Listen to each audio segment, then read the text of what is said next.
Hello, so welcome to another reading vlog. This week I'm going to be reading Brandon Sanderson's Secret Project number 2, which I just got yesterday. Oh, the day before. No, yesterday, because you guys are all very behind, and so when the announcement says it's coming out on the 1st of April, it doesn't come on the 1st of April New Zealand time because I have to wait for the rest of the world to catch up. But anyway, I'm going to be reading Secret Project number 2, and to be honest, I'm a little bit worried that I'm not going to like this one. So the first Secret Project book, Tress and the Emerald Sea. Why am I doubting the name now? Tress of the Emerald Sea. I liked it. I thought it was good, but the whimsical writing was not my favorite.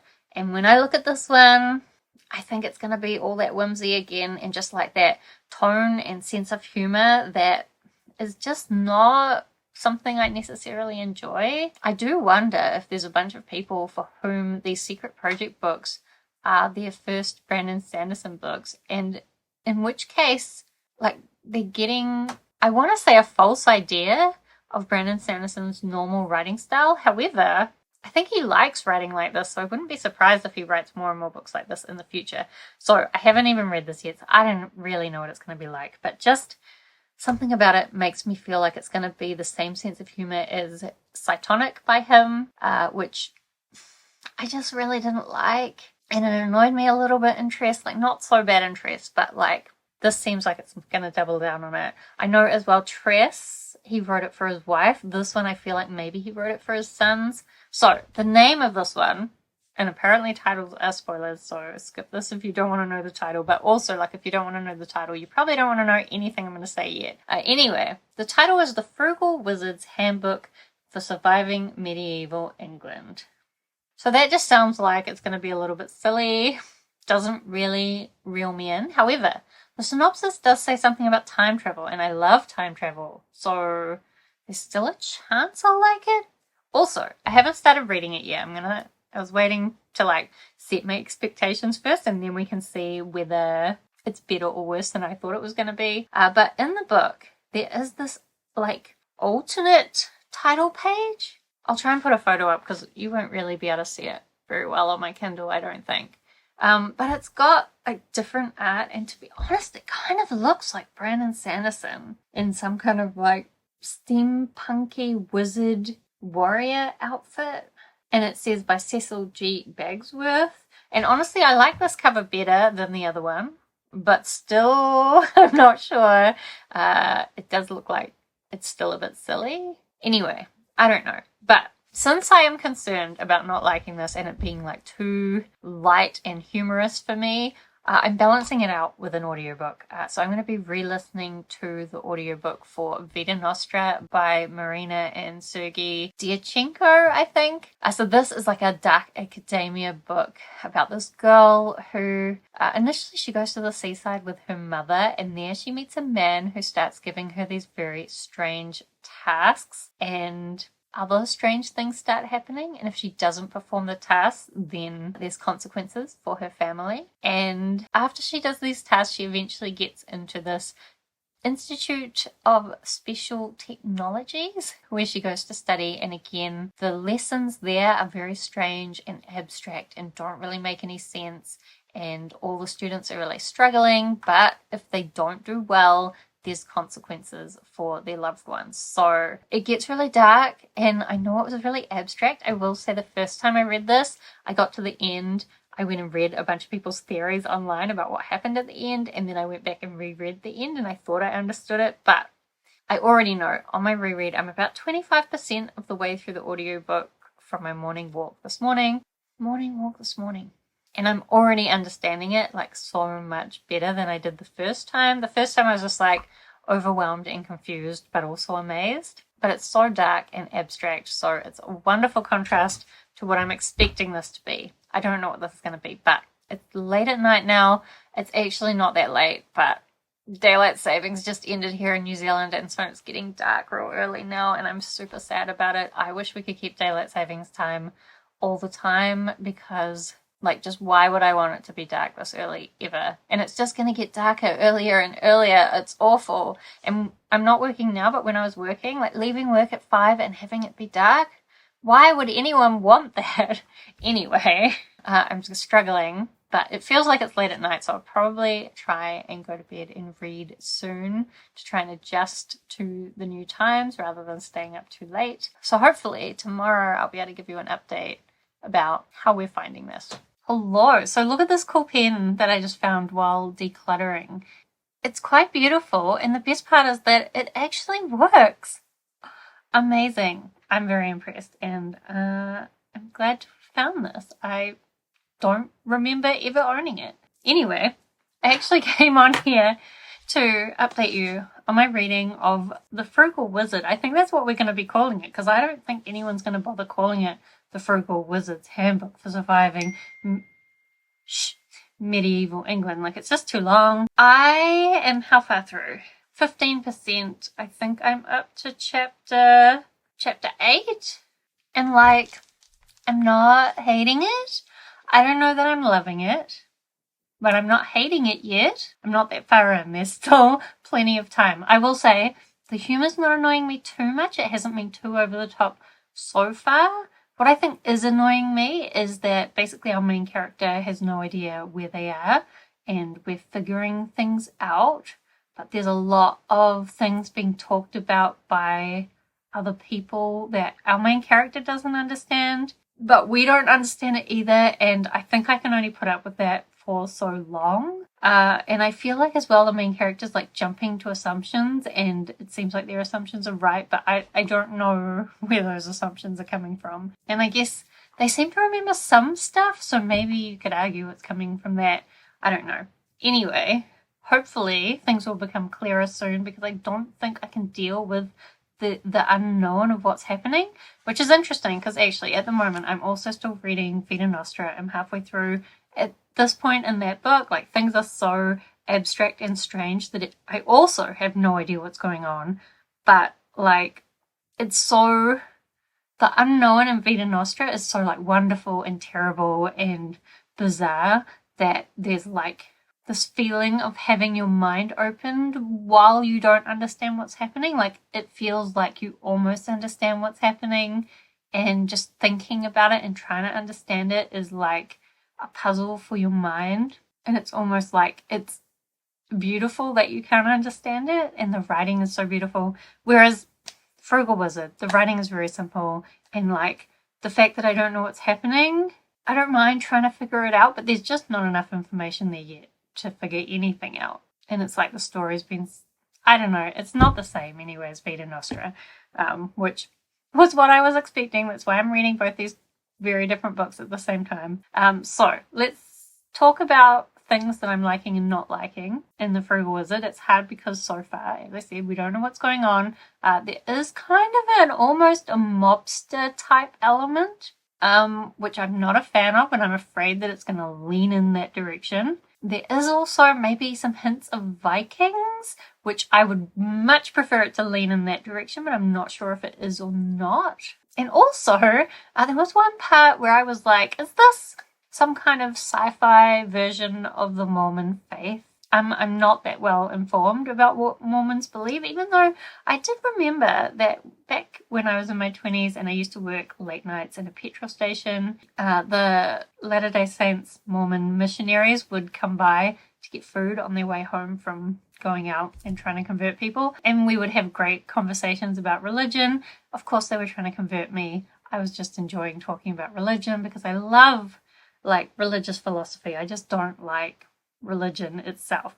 Anyway, I do think probably I've talked to them a bunch about Mormon beliefs, but that was a long time ago and I've forgotten. But anyway, I do think that's what is kind of going on in the story, which it's well known that Brandon Sanderson's books are often inspired by the mythology around his religion. That's fine. I don't mind it. A lot of fantasy has religious aspects in it, and I don't mind the ideas of religion. I just don't care about religion. I think it causes way more harm than good. Anyway, that's a whole nother, much bigger conversation, and I'm not here to judge anyone on their religion because that's fine, but I do think it's interesting that it's in the book. But yeah, I can't say much else about it yet because nothing, like, stuff has happened, but like, I don't know, is any of it important? I don't know. So I'm going to go to bed. Again, somehow it's really late. So I'm going to go to bed and try to read some more. I did also read, as I said, about another 25% of Vita Nostra. So now we're kind of up to their second year of schooling. And it's so interesting to see how much these students have changed from their first year, because now they're watching the first years come in and they have no idea what they're in for. And also, like, the second year is getting even harder, even stranger. It's built you up to it. It makes more sense than it would if you just heard about it without all the foundation that the story has created. And I think that's what I love about this kind of book, is that it can create a reality that is so different from our own. Anyway, I'm loving Vita Nostra. I'm not sure about the Frugal Wizard, but we will see how we go. Tomorrow I do have my infusion at the hospital, which means I go and hang out at the hospital for a few hours. I also walk there and walk back, so I should have plenty of audiobook listening time during my walk, and then hopefully some reading time at my infusion. But I'm classically bad at focusing during those infusions, I think, just because there's always people around talking, and that's not conducive for reading for me. I'm very distractible, and I'm feeling especially distractible at the moment, but we'll try and focus.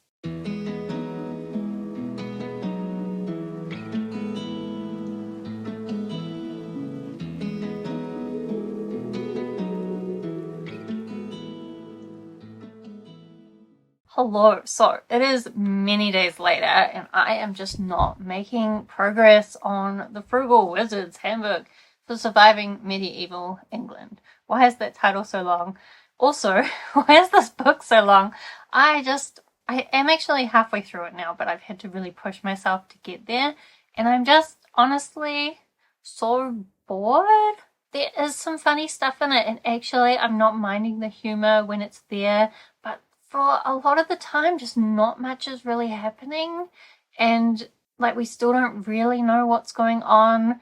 And I think actually I've decided I hate books where the main character has lost their memory and then they slowly and conveniently recover it throughout the story. Partly because I just don't think that's realistic to suddenly be like, oh yeah, I've just remembered this big part of my past, and now suddenly, like after having this tiny trigger for one tiny memory, I now remember this chunk, but I don't remember any of this chunk, and that chunk will come when it's convenient to the plot. I hate it. I think partly because, like, it seems like some interesting things about this character are coming out, but like we're not getting to explore any of the effects of that on their character, because they don't have a character, because none of the things that we're learning about them have been part of their character leading up to the thing. And I guess sort of, but with no depth. There's just no depth to this book because the character has no depth, because he doesn't even remember about himself until it's convenient to the plot, and there's not really much of a plot. Maybe there'll be one, but I don't know. I'm just really bored. I almost want to DNF it, except I spent a lot of money on this book. And also, I mean, I do think there's some art in here. I think the actual physical book will be a beautiful book, but like, I am not liking this story. I'm just bored. Anyway, I'm going to continue it. I'm halfway through. It's already Saturday and I wanted to finish this by the end of the week. I should have been able to read this in a week. I had plenty of time, but I spent my entertainment time playing games because I wasn't interested in reading. Also, I started playing Cult of the Lamb, which I absolutely am loving and I'm addicted to.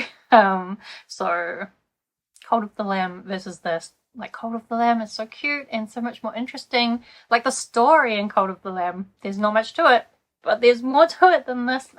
I don't know. As well, like, I think I mentioned there's kind of a Viking element. So my stepdad is a Viking. He likes to dress up with his Viking friends and they do mock battles and they do little ceremonies around the gods, all that kind of stuff. He enjoys it. So I know a little bit about the Viking stuff and I'm like, where are the battles? Where are the blood and gore? But it's not really Viking stuff. This book, there's so many different elements in it and I just don't like how it's been put together. Contrastly, I have almost finished Vita Nostra. I think I'm like 80% of the way through. I've really just been holding off on finishing it so I could tell you how much I'm loving it. And I think I'm in a good position to go into the ending and maybe understand it. I wanted to tell you that before I listen to the ending, and then we'll see, do I actually understand it? But it's just like, well, this is very, like, there's lots of elements, but in a lot of ways it's very simple. It's not like any ideas that are anything particularly new, whereas Vita Nostra is just like a whole different way of looking at reality. And I actually think I really need to get a physical book, because there's just so many lines that I want to like highlight and think about, and in audiobook form it's not good for highlighting and thinking about lines.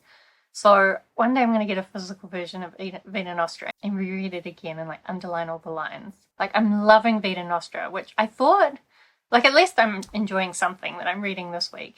I guess that's good. But I almost feel like the amount that I'm loving my reread of Vita Nostra is making me dislike this even more. Anyway, it is a beautiful sunny day. It's the long weekend though, so traffic is atrocious everywhere you go. Jace is going to come around soon with some more boxes, and then I guess maybe we'll enjoy the sunshine.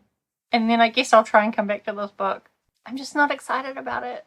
Hello. So the exciting news is that I have had a package arrive, and this is finally my delivery of Tress. So Secret Project number 1 was meant to come in January. They had a bunch of issues, but they're finally done, I think, with shipping it. And I guess it must have been one of the last ones to get it, but I'm very happy that it has arrived. I'm excited to see what the Secret Project books are kind of going to be like. So I thought we'd unbox it together and see what it's like. I got my scissors. Choppity choppity. What have we got? Oh yeah, it's got another one of these little character pins. Oh, it's Vin. I really like Vin. She's so cute. Put that with my other character pins. Then we've got some protective paper. And there's some, before we look at the book, there's some other things in here. So there is this, I think, is a Tress sticker. And then this, oh, this is pretty. It's a bookmark, but it's actually like, it's pretty solid compared to a lot of bookmarks you get. And it's like beautiful art of Tress, but it's also like, it's slightly shiny. It's actually really beautiful. I don't tend to use bookmarks because I use these ribbon bookmarks where you have this thing that you attach on the front and then it has a ribbon. But this does risk ruining the book a little bit because sometimes it jams across it. So sometimes I do want bookmarks to use. So I have a very small bookmark collection. This one is beautiful. I think I would keep it. I still am really hopeful that we might get more stories in Tress's world, but like less whimsical stories and more realistic stories, because the world has so much potential and this art is so lovely. So we got a sticker, a bookmark, and then I'm not sure what this is. Really? Wait, it told me, I think it's saying it's a bookmark too. I can't really imagine why you would ever want to bookmark this big. And on the back of it, it's got kind of like a world hopper map, I guess, of the different worlds. Yeah, I mean, and it's also got this Hoid art. Again, I don't mind the planety, circle-y stuff, whatever that is, but I'm not such a fan of Hoid himself.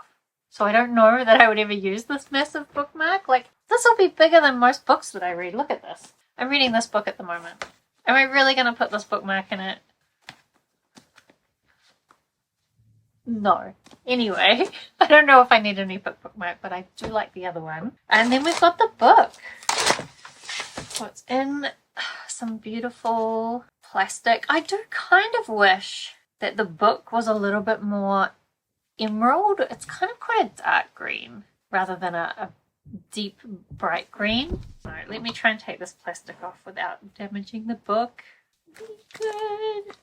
Don't damage the book. I don't know if I was expecting it to be kind of like this leather bound type thing, even though I'm sure that's what was advertised. I do like the gold foiling, although it's a little, is it perfect? Maybe not.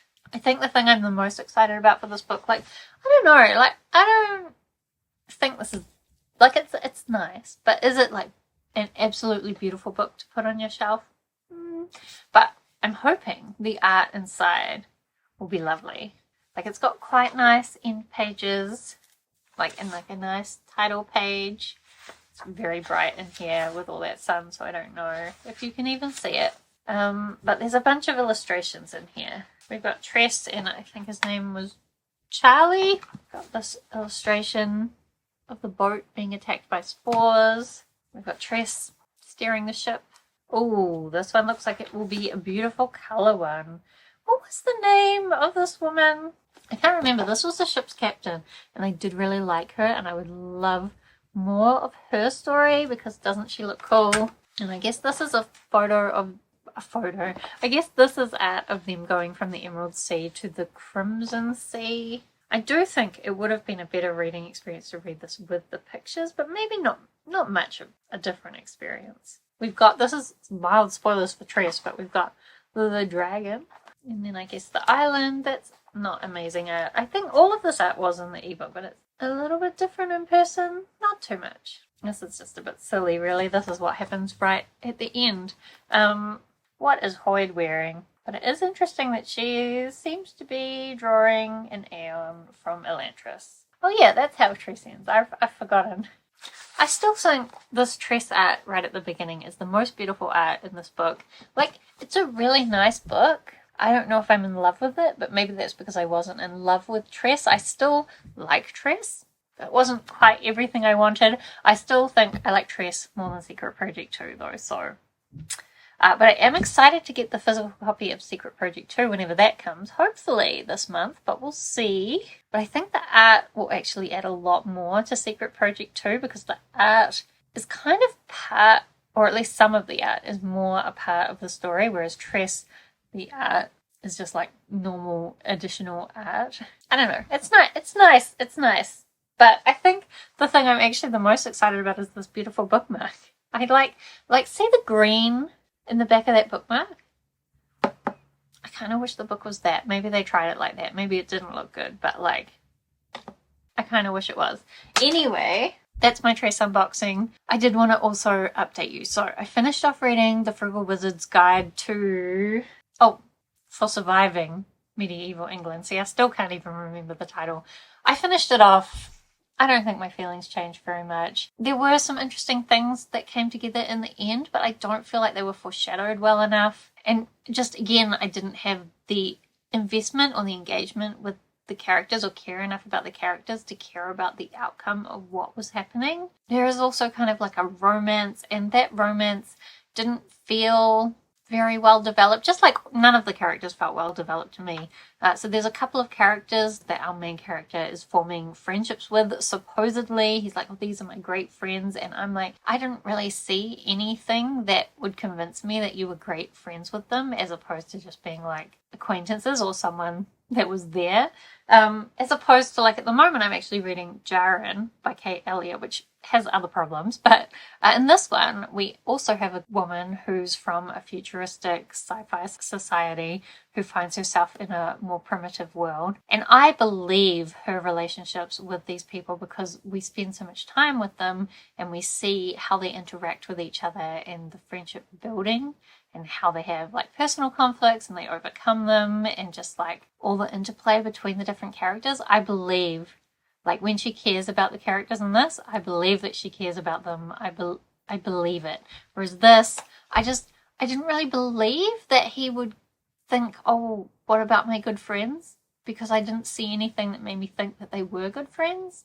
And I think there's a lot of things that really contributed to that, and the big problems with this book for me. Like, I guess it's not trying to be deep, so if you just want something light and funny and I guess action packed, I don't know, it wasn't that much action, but there's some. Like, people who want this kind of story, maybe it'll be fine, but for me there just wasn't enough character development. There wasn't enough world building. And when you compare that to a lot of Brandon Sanderson's other stuff where his strengths are his world building and his character development, this just doesn't seem right.